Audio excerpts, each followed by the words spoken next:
de que candidato está mais próximo? O votómetro Presidenciais do Observador dá uma ajuda a perceber.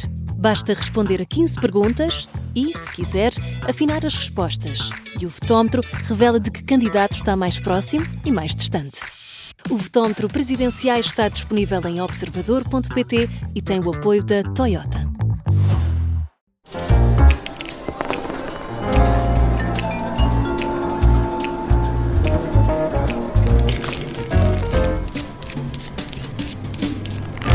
Fora do baralho da Rádio Observador, que reúne os ases do comentário, a Susana Peralta, o Nuno Garopa, o Luís Aguiar Conraria e o Jorge Fernandes, e para aproveitar as horas que nos restam antes de entrarmos no dia de reflexão, vamos aqui refletir com grande intensidade sobre a campanha e as presidenciais. Eu sou o Ricardo Conceição, a Vanessa Cruz está já em reflexão. Daí caber-me esta nobre tarefa de distribuir jogo neste Fora do Baralho. E vamos começar com os naipes. E Jorge Fernandes, tu queres espadas para Montenegro, não fazes a coisa por menos. Sim, olá a todos, olá Ricardo, bem-vindo aqui ao nosso jogo habitual. Bem, eu acho que Montenegro, domingo à noite, vai ter uma noite que provavelmente não esquecerá e será certamente uma noite central na sua vida política, porque é preciso lembrar que Luís Marques Mendes, enfim, a acreditar nas sondagens, perderá-se até com um certo estrondo, mas Luís Marques Mendes, no fundo, segunda-feira irá à sua vida. Montenegro fica no centro do poder e fica com as dificuldades inerentes, digamos assim, à situação política, que é uma situação política nova, que será criada a partir da votação de domingo. Bem, em primeiro lugar, terá um problema muito difícil de resolver, que é o que fazer quando for confrontado com a escolha, que terá de fazer, naturalmente, entre apoiar André Ventura ou apoiar António José Seguro, acreditar nestas sondagens. E será uma escolha muito difícil, porque Luís Montenegro... Possivelmente poderá optar pelo silêncio. Poderá optar pelo silêncio, mas o silêncio em si, não sei se Montenegro pensou nisso, mas o silêncio em si também tem um significado e uma leitura política. Quer dizer, Montenegro, ao longo desde que foi eleito, não é? E ele tem conseguido viver nesta ambiguidade sempre entre a esquerda e a direita, apoiando algumas coisas com o PS, outras com o Chega. Enfim, mas é preciso lembrar, é preciso que Montenegro perceba que um dos problemas centrais, digamos assim, que existe no regime semipresidencial é que existe uma tensão eleitoral dual, digamos assim. Portanto, o Primeiro-Ministro tem uma legitimidade eleitoral, mas o Presidente da República, ou neste caso até um candidato a Presidente da República, também terá uma legitimidade democrática. E o problema é que quando a vida política regressar ao normal, digamos assim, depois das presidenciais, Montenegro estará confrontado com Ventura, digamos assim, sentado, digamos, não só nos 60 deputados, mas previsivelmente em 1 milhão ou 1,8 milhões de votos. E que certamente Ventura quererá, no fundo, fazer render essa votação. E, portanto, Montenegro terá aqui uma decisão dificílima. E termino agora com outro ponto, que é notável e é verdadeiramente extraordinário como é que o líder da direita democrática em Portugal, do partido pivô da direita, historicamente em Portugal, Luís Montenegro, vai conseguir uma coisa que será quase difícil, que é, vai conseguir que o Bloco, quando a direita está no pináculo do seu poder político na história democrática portuguesa, Luís Montenegro vai conseguir perder as eleições presidenciais quando a direita vai ter a direita agregada vai ter uma votação certamente na ordem dos 60% a 65%. É difícil ser tão mau e gerir isto tão mal, e gerir a escolha do candidato, campanha eleitoral, para chegar a domingo à noite, em vez de ser confrontado com uma vitória, estar metido num grande sarilho. E Luís Aguiar Conraria, isto pode também ser um sarilho depois de uma eventual segunda volta, mas querias atalhar aqui... Sim. Não, eu queria mesmo ir à questão da segunda volta, de uma eventual segunda volta entre Seguro e André Ventura, que percebo que, do ponto de vista tático, é uma situação muito complicada para Luís Montenegro e para o PSD em geral. Mas a grande vantagem de quando, do ponto de vista tático, não é óbvio qual é o melhor caminho, A grande vantagem é que o caminho acaba por ser muito simples, que é seguir os princípios. Ponto final. Portanto, ele que siga os seus princípios. E seguir os seus princípios ficaremos a saber se apoia um candidato ou outro. E é bom ficar a saber. Já vamos voltar a isso na segunda parte, saber como será a reação dos eleitores confrontados com essa situação. Agora, a Susana Peralta tem paus para Coutinho Figueiredo. Sim, tenho paus para Coutinho de Figueiredo, porque de facto eu tenho uma simpatia, ou enfim, comecei por ter uma grande simpatia pelo surgimento deste Partido Liberal em Portugal, e até me lembro daquela famosa discussão na convenção da IEL 2023, se era liberal em toda a linha ou não era liberal em toda a linha, e eu sempre achei e acreditei que era um partido liberal em toda a linha, e enquanto eleitora da esquerda liberal, por assim dizer, sempre acolhi essa boa novidade e enfim, aprecio o trabalho de vários deputados, como Carlos Guimarães Pinto, certamente como a Carla Castro, que entretanto foi corrida de forma pouco liberal, mas de facto o Coutinho de Figueiredo desta semana revelou que não era, já nem estamos a falar de liberal em toda a linha, estamos a falar de conservador em toda a linha, e portanto eu estou a falar obviamente das declarações muito infelizes relativamente a André Ventura, quando ele disse, nos últimos 4 dias temos aqui um novo político, nem sequer reconheço o André Ventura dos últimos 4 dias, quer dizer, André Ventura começou esta campanha com os cartazes dos ciganos e do Bangladesh e não sei o quê, de repente agora, porque em 4 dias andou caladinho, se calhar estava sem voz, não sei, torna-se um grande democrata, portanto achei, foi péssimo, depois deu dito por não dito, não é? Vai dizer, não sei onde é que estava com a cabeça quando disse aquilo, mas quer dizer, onde ele estava com a cabeça é fácil, é que ele de facto quis dar um sinal ao eleitorado do Chega para votar nele e ao fazê-lo relevou o comportamento e o péssimo serviço que André Ventura presta à nossa democracia e desde logo, mais uma vez, nada liberal. Quer dizer, eu só lhe peço que ele seja liberal e eu acho que o mais importante, aliás, Francisco Mendes da Silva dizia hoje no artigo do Público isso mesmo, um dos princípios basilares do liberalismo é o respeito pela rule of law, peço desculpa por estar a usar isto em inglês, pelas instituições, e de facto André Ventura aí não preenche os mínimos, já nem estou a falar do resto, não estou a falar da buçalidade de André Ventura. Depois teve outro momento particularmente infeliz, que foi quando disse que queria rever a lei do aborto, enfim, que se revisse em algum sentido, era também num sentido muito pouco liberal de dar direitos legais ao progenitor, ao outro progenitor, tipicamente o pai, sobre as decisões da mulher. Quer dizer, eu gostava aqui de dizer que isso é simplesmente um regime de escravatura, ou seja, é evidente numa relação saudável e natural, de familiar, uma mulher toma, ou fora da família, mas enfim, numa relação normal, íntima, uma mulher toma essa decisão em princípio com outro progenitor, mas quando não toma tem as suas razões, e legislar esse poder, essa jurisdição sobre o corpo da mulher é das piores violências que se pode fazer, mais uma vez, nada liberal. Depois também não foi nada liberal ontem à noite na reação, ontem à tarde, enfim, com os jornalistas, a propósito das acusações de que foi alvo esta semana de assédio sexual, e quando disse aos jornalistas, então, mas porquê é que não vieram falar comigo? Porquê é que não? E os jornalistas disseram, mas estamos aqui, estamos a falar consigo, e ele disse, não, mas é com 18 microfones à frente, isto não é nada liberal.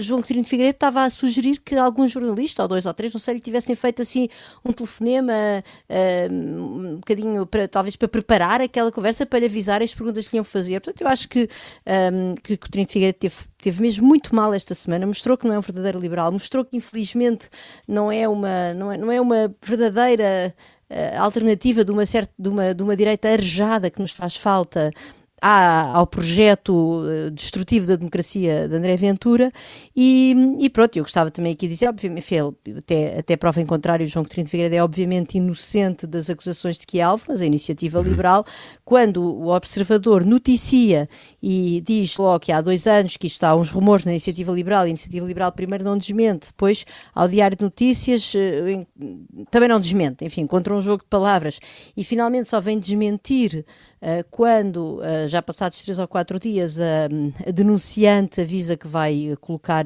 João Coutinho de Figueiredo em tribunal. Também parece que a Iniciativa Liberal teve mal e que também não promoveu um esclarecimento cabal, seria sempre neste momento uma palavra de um contra o outro, mas a Iniciativa Liberal de facto não se chegou à frente e depois deixou João Coutinho fazer aquela figura com os jornalistas, e eu acho que foi realmente uma péssima semana para Coutinho, infelizmente uma péssima semana para a nossa democracia, porque eu acho que Portugal precisa de verdadeiros liberais. E o Nuno Garopa quer aproveitar essa deixa para avançar com ouros, Nuno, mas para a presunção de inocência. Olá a todos. Queria porque de facto acho que esta semana há várias baixas e uma delas é de facto a presunção de inocência. Vamos lá ver. Portugal é um país que está muito orgulhoso e tem juristas sempre a repetir-nos orgulhosamente que somos um país maximalista na presunção de inocência. Temos a maior garantias de presunção de inocência de toda a União Europeia, porque em Portugal só se perde a presunção de inocência juridicamente quando está transitado em julgado, coisa que não acontece em praticamente mais nenhum país da União Europeia. Mas basta haver campanha eleitoral e esse grande princípio definidor da democracia portuguesa e do Estado de Direito português vai ao ar por todos os lados, porque imediatamente se passamos para uma presunção de inocência muito delicada. Eu vou repetir aquilo que disse a Susana, quer dizer, neste momento há uma acusação, essa acusação terá que se materializar em provas, até lá João Coutinho de Figueiredo tem presunção de inocência e não faz sentido andarem aos berros nas redes sociais e nas televisões, que vi algumas das intervenções, a já dizer que ele é culpado. Mas também é preciso dizer que quem fez a denúncia, Inês Bichão, também tem presunção de inocência, a presunção de inocência naquilo que é a acusação de difamação e de que seria uma campanha mediática para destruir Coutinho. Portanto, todos têm que ter presunção de inocência neste momento, até estar materializadas as provas. Não vou dizer que temos que aguardar pelo transitado em julgado, mas pelo menos até termos consta das provas. Isto leva-me a dois comentários finais. Um é um debate sério que podemos fazer, mas que pelos vistos não querem fazer, que é haver uma proposta séria de que querem fazer a inversão do ónus da prova em assédio sexual. E eu acho que isso é uma discussão séria, porque já foi feita em Espanha, na minha opinião, não resolveu o problema de substantivo e criou outros problemas, mas se, por exemplo, as feministas de esquerda querem pôr isso em cima da mesa, como o Podemos e o Sumar fizeram na altura, pois muito bem, vamos discutir qual é a importância de ter ou não ter inversão de ónus da prova em casos de assédio sexual. Obviamente que há aqui questões constitucionais, etc, etc, etc. Mas a outra coisa que para mim é o mais grave não é isso, é que isto prepara-se para ser como foi na corrupção, ou seja, quando é do meu lado eu quero presunção de inocência, quando é alguém do outro lado, não há presunção de inocência, é mais culpado. E nós sabemos como é que isto acabou na corrupção, acabou onde estamos hoje em dia, como vimos nesta campanha. Banalização, degradação, ninguém liga nenhuma ao Ministério Público, ninguém liga nenhuma a acusações de corrupção neste momento.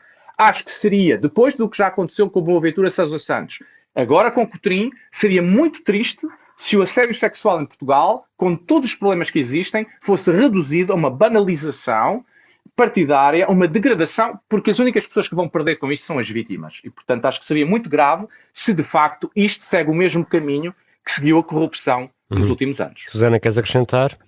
Não, eu quero acrescentar que fazer uma declaração de interesse, sou apoiante e membro da Comissão de Honra da candidatura de António José Seguro. E depois queria dizer mais uma coisa, eu concordo com tudo o que o Nuno disse, mas é verdade que, enfim, isto era um facto político, não é? Portanto, também não podíamos agora imaginar que íamos passar uma semana de campanha eleitoral na qual surge uma acusação destas sem que isso fosse discutido politicamente. Jorge, querias também dizer uma frase, só porque o Luís está à espera para a intervenção? Não, eu concordo absolutamente com aquilo que o Nuno disse, sem tirar nem pôr 100%, eu continuo a achar curioso, e aqui, quer dizer, isto é meramente uma apreciação política, meramente uma apreciação política, eu acho que não deixa de ser curioso que isto apareça a 4 dias de umas eleições tão disputadas, e isso aí, especialmente... Tem que trunfar, tem que trunfar o Jorge. Espera, vamos voltar a isso Mas vamos voltar ao tema sobre isto. trunfas na segunda parte, vamos voltar a isso na segunda parte, só para ouvir o Luís, que tem ainda uma carta para jogar nesta primeira parte, e o Luís quer atirar um joker para o Pano Verde, Luís Aguiar Conraria? É, um joker para o Jorge Pinto, e aqui é mesmo por fazer figura de palhaço. Portanto, já há umas semanas a joker Vanessa ficou ofendida por dar o joker ao Trump, e ela é que é a nossa joker, não é? Portanto, agora aproveito que ela não está cá para atribuir o joker ao Jorge Pinto. A candidatura de Jorge Pinto, neste momento, claramente, e é óbvio para toda a gente, é um erro desde o início. Porque desde o início que, na verdade, ele está mais preocupado em impedir que vão 2 candidatos de direita à segunda volta.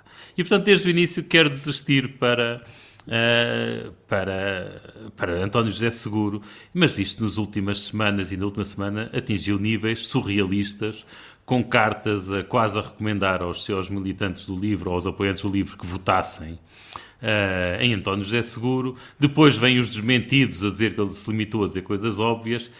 E confesso, quando eu hoje vi a notícia em que ele sugere quase que apoia o Almirante, quase que convida as pessoas a votar no Almirante Gouveia Melo, olha, eu perdi a paciência e já nem me apetecia falar sobre ele aqui no nosso programa, porque já não dá, não há paciência, olha... Eu ia dizer uma palavra feia e aguento, pronto. Mas não há, olha desculpa, não há cu para isto.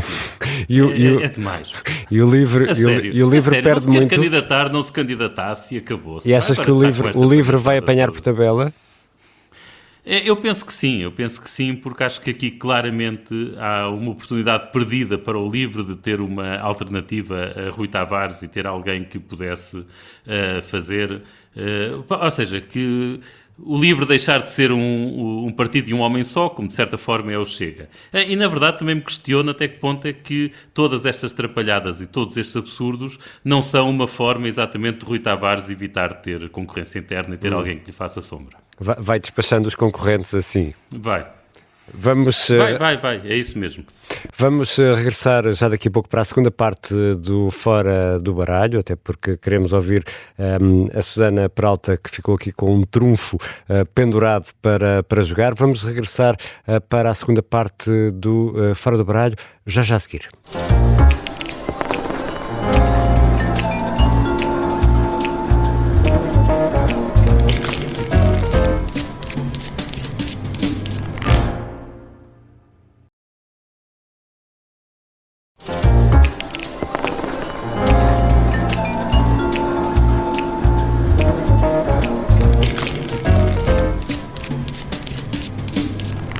Segunda parte do Fora do Baralho, com Luís Aguiar Conraria, Jorge Fernandes, Nuno Garopa e Susana Peralta. Eu sou o Ricardo Conceição, estou aqui em substituição da Vanessa Cruz, ela que é a titular do Fora do Baralho. E, Susana, ficaste aí com um trunfo pendurado da primeira parte. Joga lá o trunfo. Sim, o meu trunfo é contra estas suposições relativamente aos momentos em que as alegadas vítimas vêm a público, sendo que a Inês Peixão não veio a público, publicou aquela história num circuito privado, mas enfim, em que as alegadas vítimas, no fundo, fazem sair uma história de alegado abuso, de alegado assédio, e há várias razões para isso, mas a principal é que é muito difícil para uma pessoa que durante anos reprimiu. Estou a falar agora já em casos abstratos de assédio, não necessariamente neste, nós não sabemos se aconteceu, mas durante anos uma pessoa reprime uma determinada situação de abuso por medo das represálias, porque acha que não tem nada a ganhar com isso, porque tem amigos no contexto da instituição onde isso aconteceu e não os quer prejudicar. Há muitas razões para as vítimas de assédio não, e de abusos e de violações não reportarem esses mesmos abusos, mas depois há um momento em que veem o alegado abusador nos píncaros. Isso já aconteceu com o juiz Clarence Thomas nos Estados Unidos, já aconteceu agora com o outro e isso juiz, funciona como gatilho. Funciona como gatilho, é um mecanismo natural. E outra coisa, o facto de ser no momento de uma campanha eleitoral funciona como argumento ao contrário, ou seja, este é o momento em que Inês Bichão tem mais a perder por fazer esta denúncia, porque é precisamente o momento onde, se vier a provar que de facto isto é difamação e que ela não tem provas, tanto que eu gostava aqui de recordar que, enfim, ela é jurista e provavelmente, espero eu, terá alguma reflexão sobre isso, mas enfim, é também o momento em que um processo de crime desse género a leva a pagar uma indenização maior, porque ela, se não tiver provas para apresentar, terá prejudicado uma campanha presidencial. E, portanto, isso funciona nos dois sentidos. E eu custa muito dizer, eu não estou aqui para tirar a vítima, não consigo. Defendo a alegada vítima. Defenderei sempre as alegadas vítimas. Jorge? Eu respondo muito rapidamente a isto. Bem, esta questão de que a Susana falou, no fundo, será por este momento em que o Cotrim está, digamos, mediaticamente exposto, quer dizer, Cotrim é uma pessoa com uma exposição mediática brutal, que não começou com esta campanha eleitoral. Nunca foi esta semana que se falou da possibilidade de ele chegar a ser Presidente da República, até aqui isso era uma possibilidade... Susana, eu sei que tu sabes, que todos sabemos, que nunca o Cotrim teve qualquer possibilidade real de ser Presidente da República. Portanto, Portanto, isso é uma fantasia. Isso é mentira. Jorge, Isso não é verdade, isso não pode dizer, desculpa lá, isso não pode dizer porque eu há 3 ou 4 dias era perfeitamente razoável, ele tinha as sondagens dão-lhe empate técnico, deram-lhe até há 2 ou 3 dias empate técnico com o António José Seguro. Desculpa lá, tu estás a sobrepor a tua opinião aos factos que são conhecidos ou às aproximações de factos que são conhecidos. Desculpa lá, pronto, Jorge, isso não é razoável. Ele Isso nunca não é teve razoável nos dizer. pinkers como Agora, teve no outra início coisa. desta Vamos, semana. Luís, Outra coisa, Luís. agora, Jorge, desculpa lá, agora, um desabafo como? E já agora, eu concordo 100% com a questão da presunção de inocência de que falou o Nuno Garopa, ok? Mas um desabafo como? Não vou suportar ver esta pessoa na presidência. Querias que surgisse quando? Há 2 anos, quando não se falava dele para a presidência. Vamos ouvir o Jorge. Bem, eu não vou fazer suposições se ele poderia Mas não ser Presidente da República agora. Quando disseste, Vamos ouvir o Jorge. Vamos ouvir o Jorge agora. Susana, vamos Mas ouvir a o Jorge. ideia de que há uma pessoa que mediaticamente, no fundo, começou a aparecer e, no fundo, despertou aquilo numa pessoa que terá sido vítima há uns 2 ou 3 anos, quer dizer, Coutinho fez uma campanha eleitoral o ano passado, quando para o Parlamento Europeu, Jorge, não uma campanha se compara. Não, do ponto de vista A mediático... possibilidade de chegar a Belém, houve a possibilidade de debates. chegar a Belém, Jorge, desculpa lá. Jorge, isso nem sequer está de acordo com os factos que neste momento são conhecidos. Neste momento já é um facto, ou pelo menos já foi descrito, que em 2024, numa sessão em que esta pessoa, que depois agora foi identificada como Inês Bichão, se aproximou de alguém que estava a falar de questões de assédio e de assédio sexual e que foi ter com ela e desabafou. Portanto, esta pessoa, na verdade, já tem um historial de desabafar em privado. Portanto, isto nem sequer o que tu dizes de ser agora e não ser antes, não é verdade. Já há testemunhos, e aqui há testemunhos de pessoas que dão a cara em que ela se aproxima das pessoas e fala do que passou, daquilo que terá sentido. Desculpa, okay, portanto, esse historial existe. E isto foi feito como isto foi feito em privado, pelo menos tanto quanto sabemos, como isto foi feito em privado, isso não te permite tirar essa eleição. Deixa-me chamar o Nuno Garopa também. Podes tirar a eleição relativamente a quem divulgou a notícia. Nuno? Isso podes. Não, parece-me que aqui, quer dizer, a minha opinião sobre isto é a mesma de há pouco, mas o que eu quero dizer é, a partir do momento em que se valoriza politicamente esta informação, e ela tem conteúdos políticos, é evidente que também tem que se valorizar quem fez a acusação, e portanto, eu acho que ambos saem em posições muito delicadas.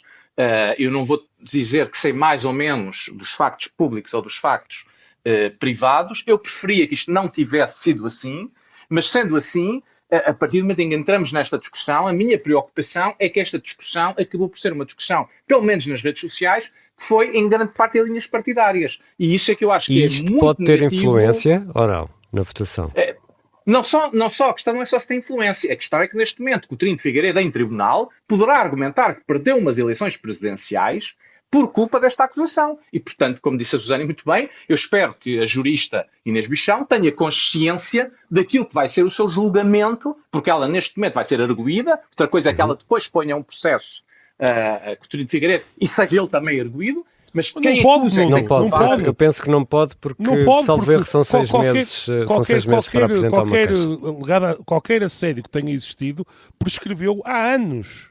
Quer dizer, Jorge, não prescreve, desculpa, mesmo que tenha prescrito legalmente, do ponto de vista político, legalmente, entendido, do ponto de vista político, para uma pessoa que é Presidente da República, é um escrutínio absolutamente eu discordo disso.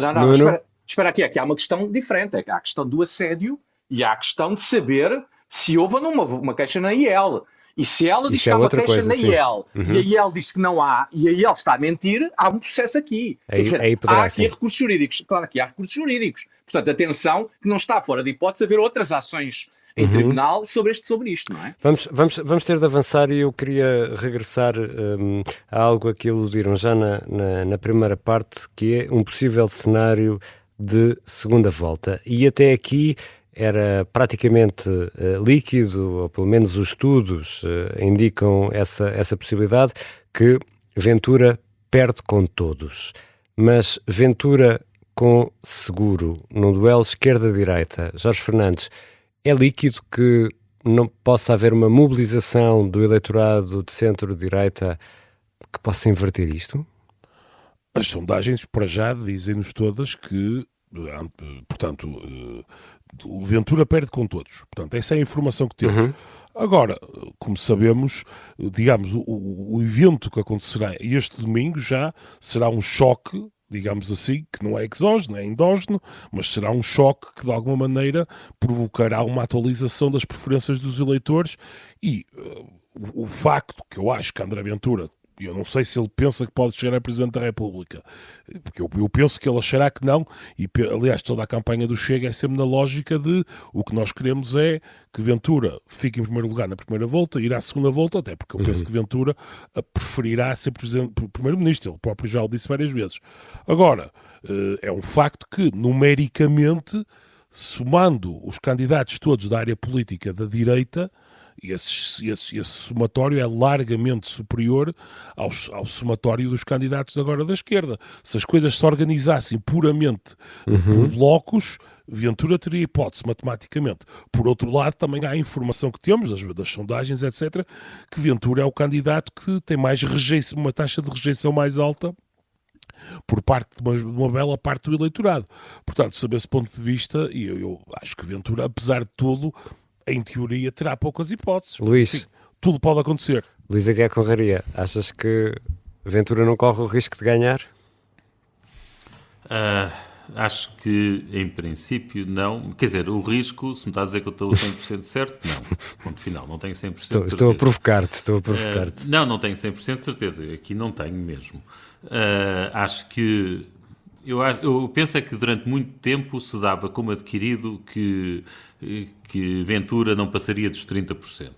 Ou vá, 32%, 33%. E eu acho que essas previsões, ou um bocado isso que se dizia, de facto estava-se a ser demasiado otimista na perspectiva de alguém como eu que não gosta de André Ventura. Aqui o que me parece como provável é que ele chegue perto dos 40%, um bocadinho mais ou um bocadinho menos. E que, para todos os efeitos, é um resultado notável para ele. Portanto, é um resultado incrível que faz dele, muito provavelmente, o próximo primeiro-ministro português. Nuno? Não, eu aqui estou de acordo. Bem, não podemos eliminar nenhum cenário, porque também nós sabemos que aqui há 3 semanas parecia claro que isto ia ser Marcos Mendes Ventura. Exatamente. Afinal, parece claro agora que não é. Portanto, vamos ter alguma calma e ver. Agora, eu também tenho esta intuição que o Luís teve, que aliás o Jorge já na primeira parte falou, que eu penso que Ventura pode ter qualquer coisa como 1.800.000, talvez consiga chegar aos 2 milhões de votos numa segunda volta. Esses 2 milhões de votos, se são 40% ou 45% ou 49%, vai depender um pouco da abstenção. Eu, contudo, acho que do ponto de vista de André Ventura, na minha opinião, António José Seguro é o melhor candidato que ele enfrenta na segunda volta e, portanto, desse ponto de vista, acho que André Ventura tentará chegar o mais próximo dos 50% nesta segunda volta. Susana, achas... Eu acho que André Ventura não ganha, até porque António José Seguro é uma pessoa bastante abrangente da esquerda à direita. Agora consigo apostar com muita probabilidade, uma probabilidade muito elevada, que André Ventura, se passar à segunda volta com António José Seguro, vai subir e provavelmente muito a sua votação da primeira para a segunda volta e, portanto, vai sair, obviamente, destas eleições com capital político muito reforçado, e isso vai-lhe dar gás para o seu principal interesse, que é ser Primeiro-Ministro. E pegando até nas espadas da primeira parte do Jorge, isso vai deixar Luís Montenegro, pode deixar Luís Montenegro em muitos maus lençóis? Pode, de alguma forma, abalar, por exemplo, a estabilidade para os próximos anos? Isso é que ele já veio dizer, ou já sugeriu, não quero estar aqui a dizer disparados, porque não li exatamente com toda a atenção que devia, que provavelmente não dará indicação de voto caso seja uma segunda volta Seguro Ventura, porque não quer irritar o Ventura, não quer espicaçar um Ventura valorizado pela grande vitória que com elevada probabilidade vai ter nas presidenciais. Vitória não no sentido de chegar a Belém, mas enfim, uma vitória simbólica em número de votos, em percentagem, no facto de chegar à segunda volta. A não ser que ainda haja aqui uma enorme reviravolta e que Ventura não chega à segunda volta, mas parece que, enfim, probabilisticamente é muito pouco, peço desculpa pelo pleonasmo, pouco provável. E tu, vou-te fazer a pergunta primeiro a ti, mas Seguro é já um grande vencedor ou não? Susana? Pensava, não, sim, para mim Ventura já é um grande vencedor. Não, seguro. António José Seguro. Desculpa. Seguro neste momento, se realmente conseguir passar à segunda volta, como eu espero no domingo, eu acho que ele vai ser um grande vencedor, porque ele entrou contra tudo e contra todos, até contra o seu próprio partido, teve que ir granjeando apoios um bocadinho quase a pulso, e verdadeiramente apenas agora na reta final, quando de facto depois dos debates as sondagens começaram a dar uma dinâmica de vitória, fez um trajeto quase sempre ascendente, não é? Pronto, claro que isto depende das sondagens e tal, mas eu acho que do ponto de vista estatístico e olhando para o radar do Observador, é isso que nós podemos afirmar, e portanto eu acho que António José Seguro é claramente um dos vencedores, e é um vencedor, se chegar à segunda volta, muito solitário e também muito, de uma certa maneira, muito discreto. Não foi solitário no fim de maneira nenhuma, teve muitos apoios, mas ao início avança sozinho e avança um bocadinho do seu lugar de descrição e de decência, não é? Sem fazer coisas malucas para as redes sociais. No início, está bem, claro que ele agora teve ontem a passar música, isso é normal, faz parte da dinâmica da campanha, mas quer dizer, quando ele entra na campanha é uma espécie de pessoa aborrecida que está aqui, que nem sequer o partido quer, avança contra os barões do partido. Portanto, eu acho que se António José Seguro chegar vai ser também de uma certa maneira uma lição democrática, no sentido de dizer que ainda é possível uma pessoa sonhar e com avançar. estas perspectivas avançar. Pronto, outra vez, declaração de interesse importante. Sim. Eu sou apoiante da Comissão de António José Seguro. Nuno Garopa, vamos ver o PS com alguma cara de pau a cantar vitória também, se Seguro passar? Eu penso que, obviamente, se Seguro passar e se Seguro ganhar a segunda volta, isto é uma vitória pessoal de António José Seguro. Acho que seria uma vitória, podemos dizer, do aparelho local do Partido Socialista. Acho que é uma grande derrota das elites do Partido Socialista, que vão querer, obviamente, associar-se, mas que foram elas que boicotaram esta campanha. Mas eu queria também dizer que é o mesmo na AD. Quer dizer, é muito difícil compreender já, porque a AD já se está a mexer para tentar minimizar o que vai acontecer no domingo, mas não é possível andar 2 meses a dizer que a vitória das autárquicas reforçou o governo e deu um mandato renovado ao governo, e agora, se têm 15% ou menos umas presidenciais, dizer que isto não fragiliza o governo, que isto não tem nada a ver com o governo. Quando ainda por cima, esta semana puseram não só a carne toda no assador, falo de Cavaco Silva, falo das elites da AD, mas tivemos vários ministros a insultar os candidatos alternativos. Não foi simplesmente a apoiar Marcos Mendes, foi a dizer coisas feias de Seguro, de Coutrinho e de Ventura e de Gouveia de Mel. Ora, não é possível estes ministros agora virem dizer que não têm nada a ver com isto e que a posição deles não está fragilizada se de facto o resultado for aquilo que as sondagens antecipam, não é? Ou seja, Luís, esta estabilidade política que podíamos ter pensado agora para os próximos 2, 3 anos, achas que pode ser ameaçada pelo resultado destas presidenciais? Acho que aqui no Fora do Baralho nunca achámos que ia haver estabilidade política para os próximos 2, 3 anos. Desculpa lá. Devias ouvir menos os outros programas aqui da Rádio Observador e mais o nosso. Eu ouço é muito. Desculpa lá a piada. Deixa-me só fazer aqui uma declaração de interesse semelhante à da Susana. Portanto, eu sou apoiante e faço parte da Comissão de Honra de Seguro. Apesar de tudo, devo dizer que um apoiante não tão fervoroso que me fizesse sair ontem de casa para ir ouvi-la pôr música aqui num bar em Braga. Não foste? Okay, portanto, não fui. Porque eu não estava lá para ir dançar contigo. Se eu tivesse ido a Braga... Há limites para a militância. Há limites para a militância, mas de facto, digamos que se quisesse um presidente para pôr música em Belém, teria votado em Marcelo Rebelo de Sousa e não agora como já votei, na verdade, na semana passada. Tinhas votado em Manel João Vieira para pôr música em Belém. Isso é agora, sim. Não, esse não consigo levar a sério. A questão da estabilidade, este governo é dos mais minoritários de sempre. Quer dizer, se alguma vez houve um governo mais minoritário do que este, só o de 85 de Cavaco Silva. E, portanto, a instabilidade está sempre presente. Quer dizer, quando der jeito à oposição mandar o governo abaixo, ele cai. Acabou-se. E é fácil inventar uma crise política. Quer dizer, basta criar basta criar uma comissão parlamentar de inquérito em que se ameace chamar o filho dele ou a mulher dele para o governo ir abaixo. Portanto, é fácil mandar o governo abaixo. Agora, é evidente que mostrando tão pouca capacidade de segurar o seu eleitorado, como pelos vistos vai acontecer, e de facto nós estamos aqui a dar como adquirido que as sondagens estão certas, quando elas já deram muitas provas de estarem muitas vezes erradas, e portanto se calhar estamos aqui a fazer uma análise de que nos arrependeremos para a semana, mas pronto, mas partindo do princípio que as sondagens estão certas, claro que esta demonstração de fraqueza entusiasma os adversários, sendo que aqui os adversários são simultaneamente a AD, o Chega e o Partido Socialista.